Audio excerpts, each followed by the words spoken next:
Fundraising automation can have a tremendous impact on raising awareness and support for a mission-based cause. But is it a help or a hindrance, especially during a pandemic? Online fundraising, it's grown exponentially. In recent years, even more so. According to an updated 2020 fundraising data study, online giving and relatability remain the primary factors that are influencing many millennials to give. Online giving encourages convenience, which leads to the ease of donation to causes that people care about. And this is true for many generations, not just millennials. In other words, if you make it easy for people to give and you can relate what their mission is, what's important to them back to your cause, then they're going to give. But is it really that simple? Let's talk about it. Hello, everyone. My name is Rebecca Tuttle. I'm the founder and principal of Grant Right Now and Grant Writing for Good. Welcome to Coffee Time with Masterminds, a 30-minute conversation with leaders of mission-based organizations. If you're new here, pop in the chat where you're from. We have viewers joining us from all over the world. We go live every Friday at 10:30 a.m. and can't wait to meet you this morning. I want to bring on today one of my co-hosts, Cynthia Rojas. Welcome, Cynthia. How are you this morning? I'm good. How are you, Rebecca? I'm doing great. Spreading the love. Oh, I see. I love that shirt. I love it. I love it. Hi, Facebook. Hi, everybody. Happy Friday. I am Cynthia Rojas, the founder and principal of To Your Growth. That's great. I want to bring on our other co-host, Peta Blakely. Welcome, Peta. How are you this morning? Good, thank you. How are you? Great. I'm Peta Blakely, and I am the founder and principal of Blakely Consulting. Excellent. Good to see you, everybody. Yeah. Woohoo! I know. I'm pretty pumped for the weekend. I don't know about you guys, but we seem pretty excited for the weekend ahead. I think this was a tough week for a lot of people. This end of summer, back to school thing. Yeah. It's yeah. stressful. So. Yeah, week two today, of school for some. Yep. Today we're going to have more of a conversation. I mean, we have conversation every week, but we don't have a guest today. So I wanted to take advantage of picking your brains and pulling upon your expertise to get the conversation going. So Cynthia, in your experience, what are some of the benefits that you have seen with online fundraising? So it's a lot of what you just said, Rebecca, where online fundraising feeds into generation where that quick method of donating works for them. And, you know, the way our younger generations receive information is much faster, small tidbits, and they are so values driven that it really is about alignment of their values. And I say that because what we've seen in generations prior is that there's a relationship factor that comes into it, where the younger generation, I find, it is more values driven. So if they don't have a relationship with the organization, they will still give if it's aligned with their values. So that's one of the advantages. And as fundraisers, we cannot forget there's an entire generation coming behind us who does things differently. And if we're going to survive as a nonprofit sector, we have to respect the way they see the world and the way they give. Absolutely. That's a great point. And, you know, one of the ways that we can get to know the habits or behaviors of that new up-and-coming generation is by asking them, especially when they're interning with us or volunteering with us, you know, really maximizing that time to draw out ideas and brainstorm with them. And interning is a great experience for them, but also can help move your organization forward, especially in the field of fund development. Yeah. You know, what you're talking about now is reminding me of our conversation a couple of weeks ago with Ron about rethinking philanthropy and how important microphilanthropy is. You know, I think we might dismiss younger donors because they might give in smaller amounts, but as Cynthia points out, that's a lot of people and a significant amount of giving. Yeah, and we looked at Obama, when he was running for president, is probably the first president that used this concept of the $20 donation and how far that got him. And there are many people following the trend. People who don't follow that trend, I am afraid for them, right? Especially in COVID, where going to a ball to where the ticket is $1,000 because it's a political fundraiser has probably gone away during COVID. So yeah, you got a president out of me. We were talking about that, the three of us, just when we were planning the show 2 weeks ago, is those high-level donors versus the small but mighty, masses of donors, and continuing your cause. Peter, what's been your experience with online donation and online fundraising? Well, I do most of my giving online. Oh, wow. Actually, I would say all of it is online in one way or another because it's easier, right?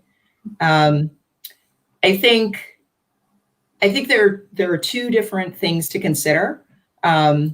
It's one, the convenience on the part of the donor. It's also the capacity to maintain relationship at a lot of different touch points, when you have an effective social media strategy. That's it. Peter, that's interesting. When you say effective touch points, can you tell me a little bit about that? Because I am the actual opposite of you. And so I'll talk about my giving style, but tell me a little bit about the touch points that you find. So organizations that I see doing it well have a social media presence that I start to rely on to understand what's going on with issues that I care about. They're also sending me text messages about an election in my region, or a webinar or some other event that I could attend that helps me feel even more part of the movement, or even more connected. And so one of these organizations, when they're really savvy, could be getting their name and message in front of me multiple times a day, right? And a lot of them aren't asking for money. They're not an ask, they're an offer, right? They're an article that's of interest because this is an issue that I care about. It's an event that I could attend and learn more. All that can build a tremendous amount of goodwill. I see. It's top of mind. Yeah, it's top of mind information. And text messaging, as you just mentioned, that's one of those fundraising automations. But we also see it from the hair salon. Schools are texting, emergency notifications are texting. And if you think about how much time we spend looking at our screens and our phones, that's a quick, instant message that will bring them to another destination. So if they texted their website or their newsletter, you might sign up for it. So the call to action there is very subtle, but it can have big results. Yeah. Yeah. So I am the opposite. I can't get into the online giving except for political campaigns, because I don't expect to meet my political favorite. They're busy these days, so I give them an out. But I like to get to know the organization. I like to understand their mission. When I go to supermarkets and I get asked, do you want to donate $1 to so-and-so? That's automated fundraising, right, Rebecca? Yeah. But I can't get into it. Like, I don't know who you are. And so for me, relationships still matter. And I like the paper. So here in New Haven, Connecticut, we do automated, we do the Great Give or Tuesday Giving. Help me out, Rebecca. What am I trying to say? The Tuesday fundraising. Yes. But they have like this big fundraising event and all the nonprofits participate. And I still can't do it. I like to get the emails and then it reminds me to send a check to the organization. But the automation, it's not me. So that's good, Rebecca. You have two opposing views. interesting because your perspective, Cynthia, that you just shared, that's a great opportunity for an organization to tap into you as a lifelong donor, as a lifelong friend to that organization, because you're looking for more than just the solicitation for support itself. You're looking to forge that connection. And I'm not suggesting that, Peter, you're not looking for that connection either, but I would guess of the two of you, if you wanted to learn more and connect with the organization, Peter, you would give online and then reach out to them and Right. ask them or look into their information. Do the research, right? As a data person. Right. You want to talk to them. Tell me why I should give. Give me some more information. Make me feel a part of the process, a part of the end result, right? Yeah. That's what we should really be sharing in all of our messaging is, what is the impact that your support, whether it's that quick online or whether it's that, over time, long-term donation, what is the impact of that donor, and what is the impact? I will say, I look at the way I give and I say they've essentially been cultivating me for months and months. Right. And when somebody does call, it's super easy for them, right? Oh. Because I've got, I might have been watching their stuff, reading their content for a year. And so when a person calls and gets me on the phone and asks for money directly, I say yes. It's super quick and easy. Right. Right. Because I feel like I've already gone through this marketing process.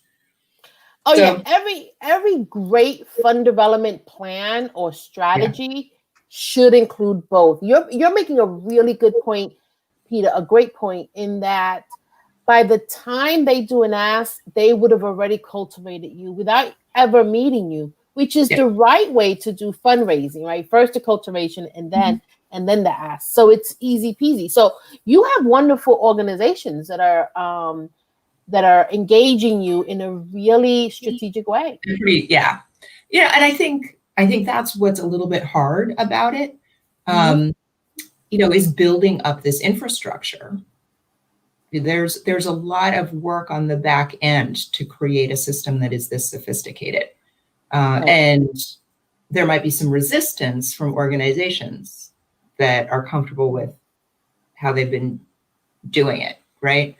Cynthia, you work a lot with organizations through change. What do you see as some of the barriers of adopting a different way of fundraising?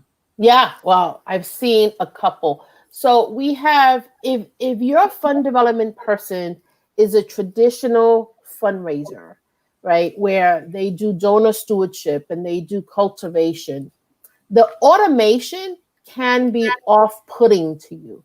It's very generational also, right? So we have the fundraiser that likes to cultivate, likes to have lunch with potential donors, likes to move you from a prospect to a potential donor, and that takes a really long time. So one of the things is actually getting this individual who might be very knowledgeable in one form of fund development to open up and think about adding automation to their strategy.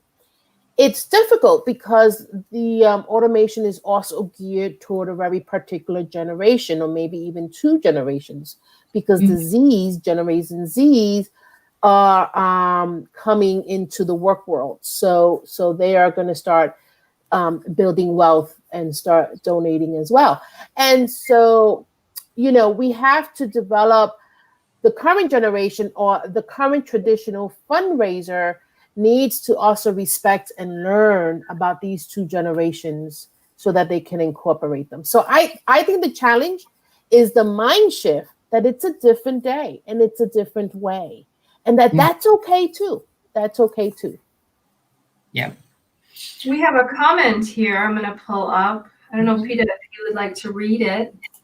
Sure. Hi, Hayat. Good to see you. She says, not only sophisticated systems, but also more expectations from funders who would expect more openness and more transparency on how the organization is using their money. Yeah. So, yeah, I mean, that's like, right, two completely big cultural lifts in an organization. You know, Mhm. and I think that not just funders in terms of philanthropic organizations, but also individual funders who are asking for more data and feedback. Yeah. Oh, yeah. They've gotten very, very sophisticated. I get once a year the annual report in print. I still get it in print from my local community foundation, and I love it because they tell me what their priorities are. They're telling me about outcomes. They are showcasing their grantees in such a beautiful way. And so that's still important. Foundations want to know what's the impact of our investment. Yeah, so this, speaks again to the relationship between the fundraising arm and the evaluation arm. And I always want those two organizations to be, maybe they should even be one department, right? They should be so much more closely linked, right? Because that's really your accountability piece right there. And I also urge organizations, here are two areas where you're thinking about getting more sophisticated and thinking about building up your technical capacity and purchasing a database. So they should be talking to each other. Don't let them go buy different data systems. So, I think Peter, you're onto something. You are, when I worked in the nonprofit sector, within my portfolio, I oversaw the fundraising department as well as the research and evaluation team. And I have to tell you, within the first year, we had extraordinary results. We saw, because the fundraisers were finally able to articulate the impact in such a beautiful and concise way. And we were one team. We saw each other as one team with just different expertise. We were able to build collateral that was a lot better, and it was about results. And our funding within the first year increased substantially, and through the years became higher and higher at a rate that would not have happened if we didn't merge the two departments. So you're onto something, Peter. I think that's a fantastic model. Yeah. Oh, yeah. It was fun. I had to learn a lot, though. Fundraisers know their stuff. They do. They do. They have to. We have to, or we'll be out of a job, right? Yeah. So Thaddeus is joining us this morning. I know. Was it Turan who said we have to have Thaddeus join us on our show? Yeah. Yes. So we're officially asking you. Live He says for $100 or less, he's an online guy if they have a secure network. He doesn't want to talk on the phone or Zoom. I definitely agree. Zoom is just, what did you say in our last lead-in, Peta? Are you over-Zoomed or something? Yeah. Zoomed out. Out-Zoomed. He also finds that online galas are helpful for large donations and can attend and learn more about the organization online than he could in person. That's great. Yeah. So people still want to know what you're doing, what's your mission, and what are your results, right? Especially results. Somebody once told me funders and donors, they give to impact. They don't give to programs. So the details about your program, not so much, because we expect you have the expertise to do that, but we do want to hear what's the impact and how did I influence that? What did I do to help make that happen? Make me feel like a partner is really important in the fund development world. Absolutely. And that's when I was talking a few episodes past about don't bring all the suits with you to the table, right? Bring the people that are in the community, bring the volunteers, the interns, the people doing the work and being most impacted by it. They can talk to the suits for the behind the scenes, but funders and donors, they want to see it in action. So show it to them. Through storytelling, you had made mention about the newsletters and the information that is being displayed nicely in the annual reports. A story of impact is so much more powerful than we raise this much money, we put this much to this program, to this program, to this program, versus Here's a family or an individual who came in to our organization asking for resources and help, and this is what your donation, your support allowed us to be able to offer them. And this was their experience in return. So much more powerful. Yeah, and then I have a question for Peter. So evaluation data is useful to monitor and design a fundraising strategy. And so tell us, can you speak about how evaluation data can help organizations understand the impact of their mission as they're thinking about fundraising? Well, I think there are two big questions here. One is, how is the evaluation team supporting the fundraising team? Right. But the second is, are we evaluating our fundraising? Right? Yes. Yeah. So let me address the first one first, because here's how I think it should go. You know, the evaluation team helps the fundraising team write their needs statement and make the case for the program. They co-author the proposal, so the evaluation team knows what metrics they're taking responsibility for, and they go right back to their desks and write these things down as things that they are going to be reporting on this year, right? And that they're thinking about it in the context of all the other things that they report on. And they're also thinking as a group, well, where does this fit in our strategy, and how does this align with all our other programming? That's, I think, our perfect world scenario. But now, another interesting thing is, how could the evaluation team help you in the development team evaluating your own strategies? So, because we have a toolkit, we can help you with dashboards, all of these things. So when you're thinking about, should we test emailing to donors? Should we test texting? Why isn't evaluation helping you create that little experiment? I love that. That was another benefit to us merging the two departments. And there's so much data in the evaluation world. I was talking to someone the other day. So my university, my college, my alma mater, calls me. I love their fundraising strategy. I just love to talk to them. And so they call me certain times of the year, and they probably know which is the best time by now. And they remind me how much I've given, right? Yep. And then they ask me, can I pledge? And they give me an amount to consider, which is higher than what I've been given. And my God, it is so successful.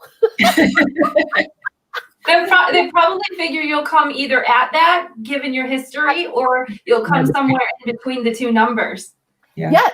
And so that's the science in fundraising, right?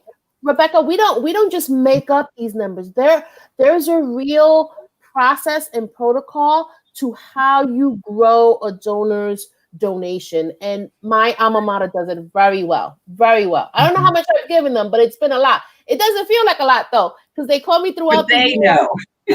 Right. If we kept good automated systems, they could tell you that in a second, Oh, they tell me strategically, like the last two donations, right? But if you think about the years that they've been calling me, I love them. I love to talk to them because I love to hear how these institutions do it that have big fundraising teams. I've always had a small fundraising team, so it's nice to see it done a different way. But they'll tell me like my last two donations, or they'll tell me something else about my giving pattern. You gave to this last year, and you gave to this campaign last year, and so that's how they get me. I think last week we talked about how organizations help you feel like they know you, right? And how strategically. Right, how cultivating and keeping track of your data makes you feel like, oh, this call was special for me. Yes. Yeah. Paying attention. They know that I love the school. And I started as a very small donor. I think my first donation was $25. Really small. And they never gave up on me. And that was beautiful, right? Because for some people, $25 is nothing.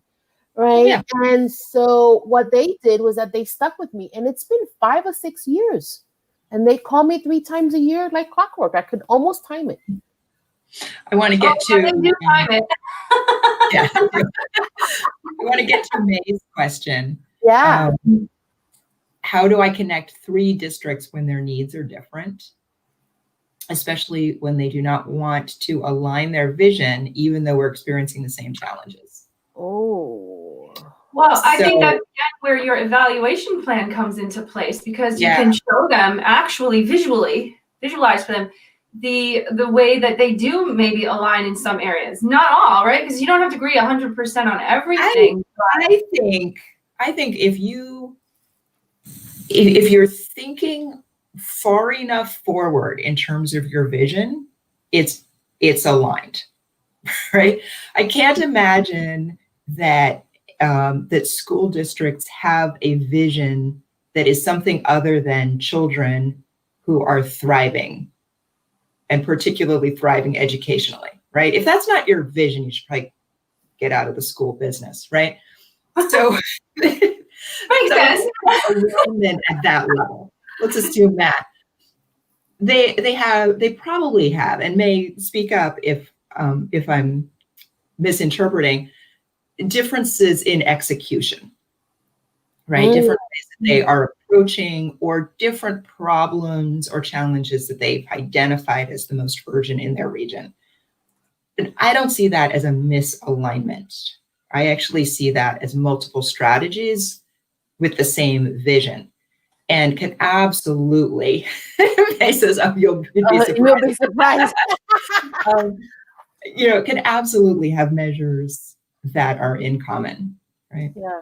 I wonder if the issue that May is referring to also has to do with people wanting to hold on to their own identity, not people, but institutions, and to their own autonomy. And there's this idea that no one is going through this. And so what needs to happen is a series of exercises, right? Instead of me telling you, oh no, you all have the same issue, and you are all actually more aligned than you think, but doing exercises that helps them arrive to that destination. Yeah. And that, and I'm not sure, we know that May works at a school district, multiple school districts in New York City. That's probably not possible, but I think some internal work needs to happen before this establishment of we are definitely aligned. Yeah, absolutely. Yeah, I hope that helps, May. So, Rebecca, what are the challenges that you have seen in terms of managing or maintaining donor engagement this year? Is it COVID, since all of the stuff that's been going on right now? Great question. I think we've discussed this a lot. It is a great question. We talked about, maybe it was our second or third episode, we were going to show up in our gala gowns just because we missed getting out. We're underutilized now. They don't fit anymore, Rebecca. We missed that. We missed that trade. I know, right? Well, everyone's been talking about pivoting and leveling up, so I guess we have to size up if we're going to do that, right? Yeah. So one of the things that we're talking about is, what do we do now that our events, in-person events that raised all of this revenue, are no longer because of lockdowns or social distancing or quarantine? And how important that adaptation versus innovation has been through all of this and will continue to be. One of the challenges that I've seen is that the organizations who are maybe smaller or have done the same thing for so long, so many years, they don't know how to adapt. They don't know how to innovate or pivot their, making up the difference of those revenues. And so the challenge has been, you either, and we talk about this on our show as well, entrust to bring on a consultant, bring on another team member who can help you make that shift. Or the challenge has been, well, we just can't afford that, or we want to wait it out. It's the ones that are planning ahead, the ones that are creating for folks that, what you were just saying, Peta, about that seamless vision. We all want what's best. We all want the same thing, that end result. How do we get there comes with the planning, comes with the action. Mm-hmm. We've made a couple of different distinctions today just in what we're talking about with fundraising automation. The first one is, We have the automated systems that organize the back end, that behind the scenes of fundraising. When we give online and they process the reporting and let us know who gave and at what level. On the other hand, we have the automation of the giving itself, right? Click this link, it'll take you to a PayPal or Venmo or GoFundMe. And then there's that third component, which Cynthia pointed out, which is the automation of identity, right? Identifying your donor, creating that avatar. They know exactly who you are. And they love you because of it, because you keep coming back and showing up at the same time when they anticipate you being there and then you reaching out. So I think a lot of the challenges that have come about are not necessarily having to shift what we've been doing to raise those funds, but the self-education or the learning of the new systems or the adapting and innovating to some of these automated systems, but also not being afraid to make the ask. That's one of the things that I have heard the most about folks in the fundraising space is they're afraid to ask. Well, how do I ask people to give? Well, you just ask them to give. But the caveat there is you don't just go up and say, oh, Peter, Cynthia, I write grants and I'm not meeting my revenues. Can you just donate the rest of it to my client? Right. It's let's get to know each other. Let's build that relationship and steward that conversation along so that I am more comfortable when it is the right time to make that ask. Right. And what that looks like going forward, I think, is just going to be sharing more of your stories, sharing more of that impact, letting people feel part of it so that they will continue to give, whether in an automated capacity, as PETA prefers, or more that in-person or personal approach that Cynthia had made mention of. Yeah. I think, I think what we're getting at is there are multiple systems to be developed over time. And that this is, this can't be done in a reactive way, but components are going to be developed over months and years before the system is complete. Yeah. Yeah. We're past time. I have to tell you, we have to pick this up for another show. This is a great conversation, and there's so much more to say. And because we haven't even we talked a little bit about the COVID impact of all of this, but the longer COVID hangs out with us, the more these fundraising strategies are going to have to pivot and look at automation and what does that mean for the sector. Yeah. I just want to, I think we could, because of the interest of time, if it's okay with you ladies, just kind of close up the show and then we can do our key takeaways maybe in another show. Yeah. But I wanted to share some data. This is really important because most fundraising data is 2016 and that's about where it ends. This group here, they're Double the Donation organization. They produced a report, Nonprofit Fundraising Statistics Updated 2020. They have an amazing website to give you some insight into the power of automated donation. They give you some amazing insight into how donations have shifted and fluctuated since the pandemic hit. So I just want to share that resource as one of the takeaways of our show today. But I don't know if either one of you have anything else to add before we close out the show. No, this has been fantastic and really has me thinking about getting a lot more strategic about fundraising. So thank you, Rebecca. But still give, Peter. Still give. Give with abundance. I'm sharing the love. Yes. I mean, I'm sure your organizations love you as a donor. So you keep doing what you're doing. You're awesome. All right. Have a great weekend, everybody. Bye-bye. Thanks, everyone. Take care. Take care.